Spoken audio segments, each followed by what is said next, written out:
A real estate workshop promised to teach people how to make it big in real estate.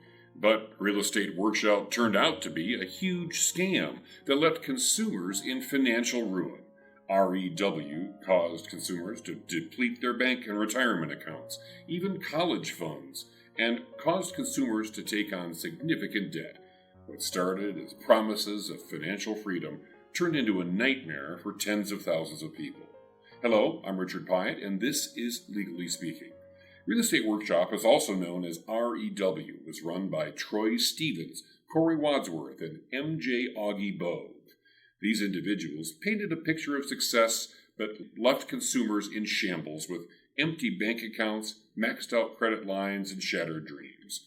The Utah Division of Consumer Protection, through the AG's office, received a $42.5 million judgment and a $2.8 million restitution award. Real Estate Workshop offered free seminars, but the sign-up for training was expensive and never fully delivered.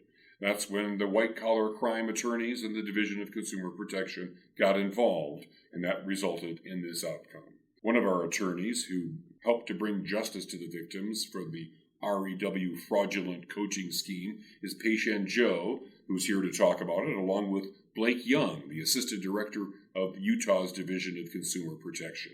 Thank you for joining us, gentlemen.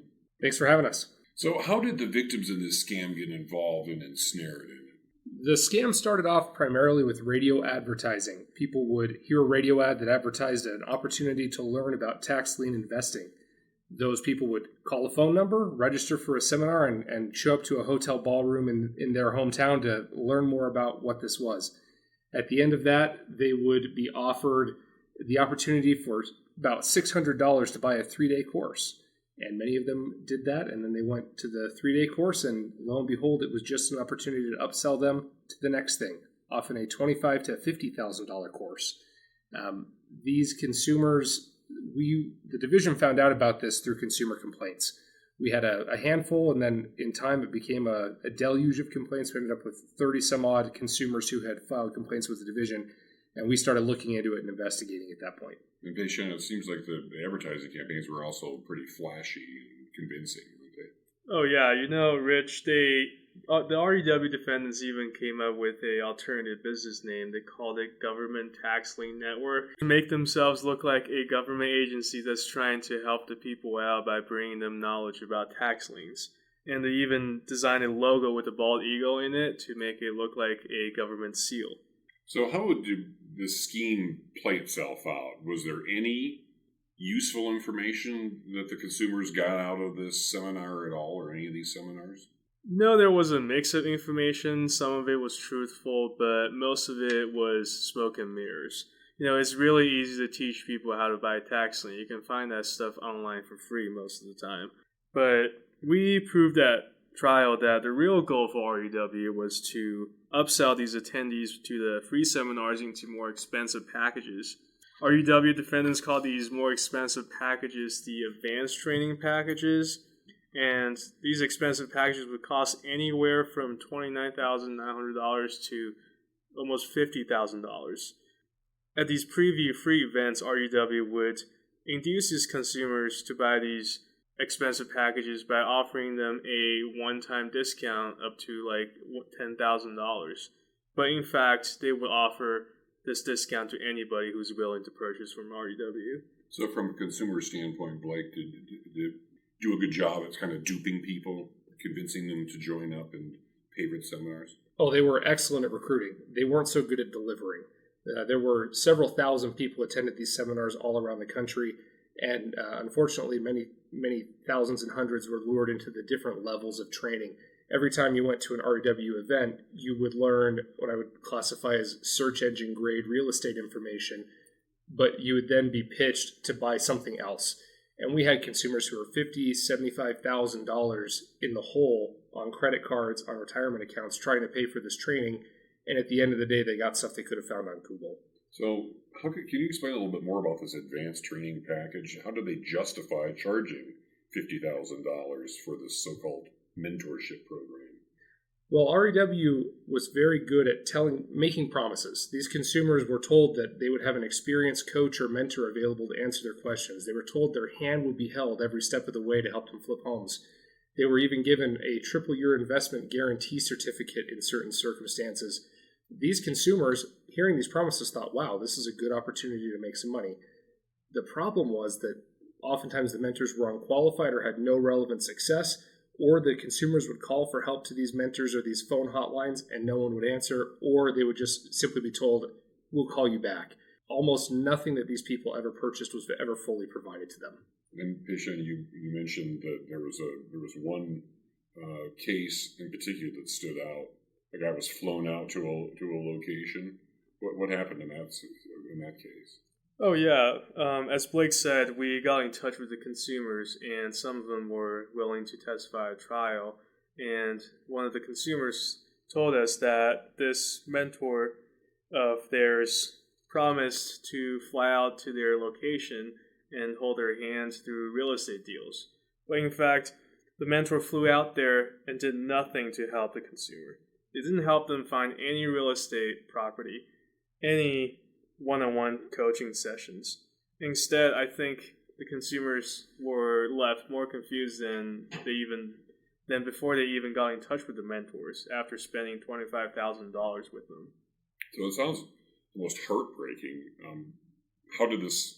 I imagine that this consumer, after that weekend or whatever, the 3 days, probably was pretty upset. Is that how the scheme started to unravel, or what was the legal work that was necessary, Peishen, to prove the allegations? Well, Rich, as Blake said earlier, the scheme started unraveling when the Division of Consumer Protection began receiving a number of consumer complaints against REW and their individual principals. The division once invited REW defendants to resolve the issues and cease their unlawful activities. But guess what? They continued doing all those unlawful activities. That's when the division and the AG's office decided to bring legal action against them to hold the defendants accountable for their actions. During trial, we solicited consumer complaints from additional consumers and asked them to submit supporting documents of their experiences with REW. And we also reached out to consumers who were willing to come out to Salt Lake and testify against the defendants. And some of them were willing enough to share their traumatizing experience with the court, which was very helpful for the division in prevailing against the defendants and receiving a large judgment and a permanent ban for defendants to ever engage in the wealth creation industry again. So, like, you probably talked to some of these people. Were they pretty upset when you were investigating and when you were talking to them and gathering their information? Oh, extremely. I still get calls from victims in this case wanting to know whatever happened with the case, what the status of the case has been in the courts. These consumers came to us. They provided ample documentation, lots of brochures, their notes from the classes, all kinds of promises and certificates that they were provided. And their stories were very consistent. Across all the 30-some-odd consumer complaints that I went through, they all told the same story. You'd show up, and they wouldn't give you what they had offered you, but they had a pitch for something else that you could buy. Those stories, while they were pretty consistent, were not necessarily verbatim what was being said in the events. So I found out that they were going to be having an event in Texas, flew down to Texas, and recorded what they told these people in an event to get an accurate copy of the type of pitch that was being made. That ended up being very useful in our lawsuit later when we got into court, because we had a full audio recording of what took place in one of these 90-minute sessions. This case was huge. There were many hundreds of exhibits. The consumers, particularly the ones that were solicited later on, all provided voluminous information and records that showed what their interactions had been with the company. It was kind of a bear to keep all that evidence in order, but the attorneys in the AG's office did a great job with that. So it sounds like you had plenty of evidence, Peishen. Did all this investigation in the case result in any jail time for Troy Stevens, Corey Wadsworth, or MJ Augie Bove? Rich, there is no jail time involving this case because it is a civil matter, but there is, in fact, severe financial consequences for those defendants. Now they can't hide behind the veil of RUW anymore. They are jointly and severally liable for the $42.5 million judgment. They are permanently enjoined and restrained from ever engaging in wealth creation or coaching businesses ever again. And if they do, court will hold them in contempt of court. Is there a deterrent effect to this, do you think, Blake? Well, I certainly think so. This sends a strong message that we are willing to put in the work on the front end to investigate and build a solid case, as well as to litigate it all the way through on the back end to get this type of an outcome for consumers. This case is part of almost a trilogy of similar real estate cases.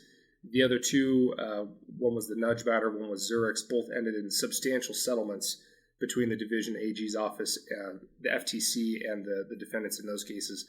This is conduct that Utah takes seriously, and we are not going to let this happen around here. So when it comes to the financial portion of the judgment, where does most of the money go, and how is the restitution divided up, Peishen? As we discussed earlier, Rich, $2.8 million were set aside for consumer redress purposes. And the division and the AG's office are currently in the process of collecting the judgment from the defendants. And once the division is able to collect on that judgment, the division will make sure to implement a claim process where consumers can submit their documents supporting the amounts that they lost to RUW.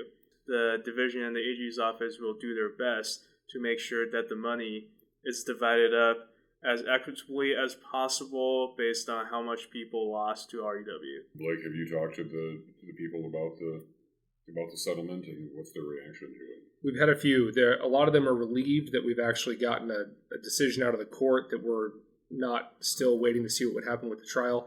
But a lot of them are still rather upset that they're not going to get anywhere near their full amount back that they lost to this scheme. They're grateful for anything that we can do, but the consistent thread I've had through those conversations is that they're glad that we've stopped these people from doing this to anyone else. Okay, so the bottom line of this seems to be that old consumer phrase, if it sounds too good to be true, if the get-rich-quick scheme sounds too good to be true, it probably is. Put your red warning flags up and kind of save yourself a little bit. Would you say that that's true, Peishen? Oh yeah, for sure, Rich. Especially when someone is offering you an enormous amount of return when you don't have to do much homework or putting any effort to get that money. That should set off significant red flags.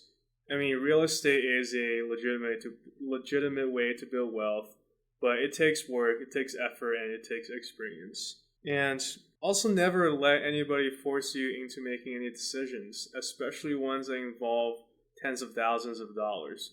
Never let anybody tell you that you should max out your credit lines. Never let anybody tell you that you should take out your entire retirement saving or your kids' college funds to buy something that will make you quick money. And these red flags kind of still exist, don't they, Blake? From a consumer standpoint, do you see these kinds of things playing out, in not just in real estate, but in other areas too? I get a mailer in my mailbox, as a matter of fact, for these seminars that are happening. Are there a lot of these kinds of things going on still? Yeah, Rich, unfortunately, this is a common thing in Utah. We have dealt with many of these cases. Sometimes they're in real estate, sometimes they're in crypto, sometimes they're in done-for-you, Amazon retailing, or internet drop shipping type businesses. The consistent thing I would say is that if you are ever given a business opportunity, stop and ask yourself, why does this person want to sell me this business opportunity if it's actually so lucrative? If they're actually making as much money as they say they are in this business, they would probably be better off spending their time doing that business than teaching 1,000 competitors how to do the same thing. So always beware with these type of things. If you ever do see an advertisement for a business opportunity that's out there, check with the Division of Consumer Protection at dcp.utah.gov to see if they've registered with the state as they're required to do if they operate here. We'd also be happy to answer questions if you ever have questions or an issue that comes up. Please give Consumer Protection a call. Prevention is far, far easier than recovery. Word to the wise and good advice from both of you. Thank you so much for sharing your knowledge about this case. Good luck and good job. Thanks for having us. Okay, you bet. Well, that'll do it for us for this edition of Legally Speaking, and we'll talk to you next time.